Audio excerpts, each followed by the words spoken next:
আমি এবং আমাদের সিলান সহ আমাদের পুলিশ বাহিনী আমরা সকলে এসে এখানে সাথে আমাদের নিরাপদ খাদ্য কর্তৃপক্ষের লোকজন আছে।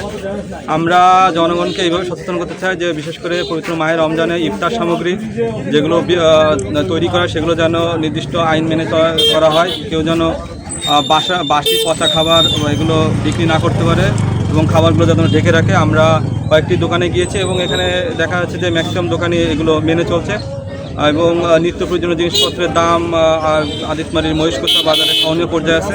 আমরা আমাদের দোকানদার যারা আছে তাদেরকে এগুলো বলেছি, তারা এগুলো মেনে চলবে।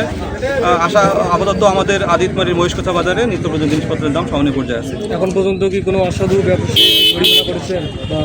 আমরা কয়েকটি দোকানে আছি, একটি দোকানে মূল্য তালিকা না থাকার কারণে হালকা কিছু জরিমানা করা হয়েছে এবং তাদেরকে সতর্ক করা হয়েছে।